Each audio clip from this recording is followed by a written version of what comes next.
Assalamualaikum warahmatullahi wabarakatuh. Selamat pagi anak-anak semuanya. Berjumpa lagi dengan saya dalam materi pelajaran seni budaya. Untuk hari ini, saya akan menjelaskan materi tentang menggambar flora, fauna, dan alam benda. Masih dengan saya, Bu Rica Dwi Rahmawati, atau biasa kalian panggil dengan Bu Rica. Untuk pembelajaran ini, kalian harus mengetahui tentang kompetensi dasarnya, yaitu 3.1 dan 4.1 tentang menggambar flora, fauna, dan alam benda dengan berbagai bahan.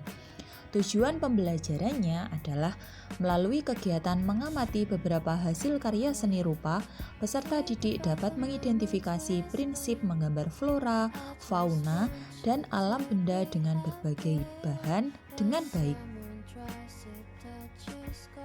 Nah, untuk yang pertama, kalian harus mengetahui pengertian dari menggambar itu sendiri. Apa sih arti dari menggambar?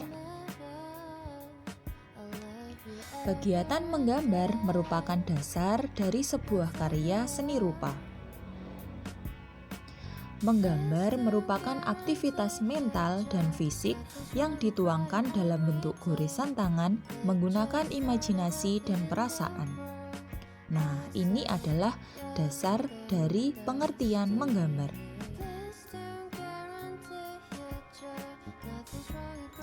Sekarang kalian harus mengetahui apa saja unsur-unsur dalam seni rupa itu sendiri. Unsur seni rupa itu ada 8. Yang pertama, ini gambar apa sih? Ini adalah titik. Nah, titik adalah unsur seni rupa yang paling dasar dan merupakan unsur yang paling kecil. Yang kedua, itu adalah gambar garis. Ya, garis adalah kumpulan dari titik-titik yang terbentuk melalui gorisan atau tarikan dari titik satu ke titik yang lainnya. Nah, yang ketiga, setelah terbentuk garis, maka akan terbentuk bidang. Bidang adalah unsur karya seni rupa yang terbentuk dari hubungan beberapa garis. Misalnya, bidang segitiga berarti terdiri dari beberapa garis. Ada 3 garis. Begitu juga dengan segi 4, berarti terdiri dari 4 garis. Yang selanjutnya atau unsur seni rupa yang keempat adalah bentuk. Bentuk adalah gabungan dari unsur bidang. Bentuk sendiri terbagi menjadi 2, yaitu bentuk bangun dan bentuk plastis. Nah, contohnya bangun. Nah, misalnya bentuk kubus. Bentuk kubus itu adalah gabungan dari beberapa bidang, yaitu bidang apa? Bidang segi 4. Ya. Dan selanjutnya, unsur yang kelima itu adalah unsur ruang. Ruang adalah unsur seni rupa yang memiliki 2 sifat, yaitu 2 dimensi dan 3 dimensi. Apa sih perbedaan 2 dimensi sama 3 dimensi? Ya, kalau 2 dimensi itu hanya bisa dilihat dari satu arah saja. Misalnya lukisan.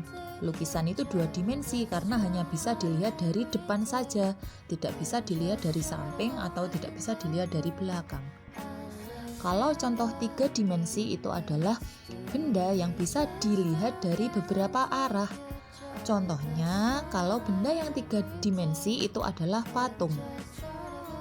Nah, patung itu bisa dilihat dari depan, dari samping, dari belakang, dari atas, dan dari segala macam arah.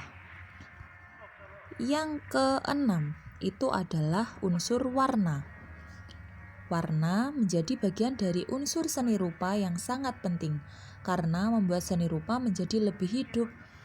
Warna sendiri dibagi menjadi 3, ada warna primer, warna sekunder, dan warna tersier. Warna primer itu adalah warna dasar atau warna pokok. Warna primer itu ada 3 warna, yaitu warna biru, warna merah, dan warna kuning. Kalau untuk warna sekunder itu berarti gabungan dari warna primer. Misalnya, warna biru dan kuning menjadi warna apa? Menjadi warna hijau. Warna biru dan merah menjadi warna ungu, dan warna kuning dan merah itu bisa menjadi warna orange. Nah, untuk selanjutnya yang ketujuh itu ada tekstur. Tekstur adalah kondisi suatu permukaan benda yang biasanya untuk merasakan menggunakan indera peraba. Teksturnya lukisan misalnya, teksturnya halus atau kasar, dan lain-lain. Unsur yang terakhir itu adalah gelap terang. Unsur gelap terang adalah unsur dari seni rupa yang timbul karena adanya perbedaan intensitas cahaya yang jatuh pada permukaan benda. Nah, kalau menggambar dengan menggunakan unsur gelap terang bisa menjadikan benda itu seolah-olah nyata atau seolah-olah hidup. Selanjutnya, kita dalam menggambar itu selain menggunakan perasaan atau menggunakan imajinasi juga membutuhkan objek yang akan digambar atau objek menggambar. Apa sih arti dari objek menggambar itu sendiri? Objek menggambar adalah model tiruan atau rekayasa yang dilakukan dalam kegiatan menggambar. Jadi, objek menggambar itu adalah contoh atau benda yang akan kita gambar. Dalam materi kelas 7 ini, semester 1 kita mempelajari objek gambar yaitu ada 3, flora, fauna, dan alam benda. Flora itu adalah tumbuhan, fauna adalah hewan, dan alam benda itu adalah benda, bisa buatan manusia ataupun benda yang sudah ada di alam. Pokok bahasan yang selanjutnya yaitu komposisi gambar. Jadi, kita dalam menggambar itu harus memperhatikan komposisi gambar. Komposisi gambar itu apa sih? Komposisi gambar itu adalah tata susunan atau tata letak posisi objek yang kita gambar. Komposisi gambar itu sendiri dibedakan menjadi 3. Yang pertama adalah simetris. Komposisi simetris berarti benda atau model yang menjadi objek gambar diletakkan pada posisi seimbang antara kanan dan sebelah kiri.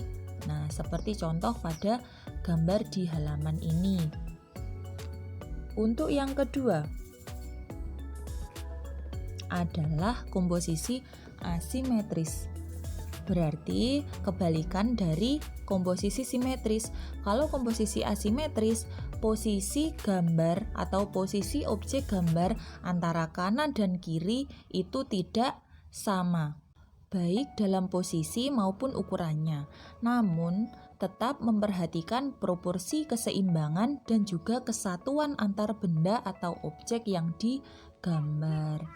Yang ketiga adalah komposisi sentral. Komposisi sentral berpusat perhatian. Benda atau objek model gambar terletak di tengah-tengah bidang gambar. Kalau ada gambar yang objeknya ada di tengah gambar itu, berarti itu dinamakan komposisi sentral. Sekali lagi, komposisi gambar itu lebih menekankan kepada tata susunan atau tata letak dari objek yang digambar. Pokok bahasan yang selanjutnya adalah teknik menggambar. Pengertian dari teknik menggambar itu adalah sebuah cara untuk mempermudah dalam proses menciptakan sebuah gambar. Nah, bagaimana sih caranya menggambar yang bagus itu? Nih, di sini dijelaskan cara menggambar yang bagus itu harus memperhatikan 3 bagian ini. Yang pertama, mengamati objek yang akan digambar. Jadi diamati dulu objek apa yang akan digambar. Misalnya flora berarti mengamati tumbuhan yang akan digambar. Yang kedua, mengatur komposisi gambar. Nah, komposisi yang sudah dijelaskan oleh Bu Rica tadi, komposisi ada 3, itu silakan ditentukan kalian mau menggunakan komposisi yang mana. Kemudian yang ketiga adalah mewarnai hasil gambar. Untuk yang selanjutnya, nah, prosedur atau tahapan dalam menggambar. Nih, yang pertama, kalian harus mengetahui bentuk dasar dari objek yang akan digambar. Misalnya, kalian akan menggambar tanaman berupa bunga mawar. Berarti kalian harus mengetahui bentuk dasarnya, bagaimana bentuk batangnya, bagaimana daunnya, bagaimana bunganya, dan lain-lain. Untuk selanjutnya, kalian harus mengetahui bagian-bagian dari objek gambar. Yang ketiga, menyusun atau menyambungkan bagian per bagian menjadi gambar yang utuh. Nah, misalnya daun berarti harus disatukan dengan tangkainya. Kemudian ada bunganya. Yang keempat, memberikan dimensi gelap terang baik hitam putih maupun berwarna. Yang kelima, memberi kesan untuk latar belakang. Kalau misalnya menggambar sebuah bunga, berarti latar belakangnya apa? Atau backgroundnya apa, itu harus diperhatikan. Ini yang terakhir, kalian harus mengetahui apa alat dan media dalam menggambar. Alat dan media itu berbeda loh ya. Kalau alat berarti alatnya yang digunakan untuk menggambar. Ada pensil, ada penghapus, ballpoint, kuas, pewarna, dan lain-lain. Kalau media itu berarti alas atau dasar atau tempat yang digunakan untuk menggambar. Apa saja medianya? Ada kertas, ada kanvas, tembok, kayu, dan lain-lain. Nah, ini kesimpulannya. Menggambar dengan tema flora atau tumbuhan, fauna atau hewan, dan alam benda dapat melatih imajinasi dan mengembangkan kreativitas. Menggambar juga dapat menambah pengetahuan tentang kekayaan alam di Indonesia. Setiap daerah di Indonesia memiliki keragaman flora dan fauna yang dapat memberikan identitas tersendiri. Kekayaan alam ini merupakan anugerah Tuhan yang wajib kita syukuri. Nah, sekian pembelajaran pada hari ini. Sampai jumpa di materi pembelajaran selanjutnya. Terima kasih. Wassalamualaikum warahmatullahi wabarakatuh.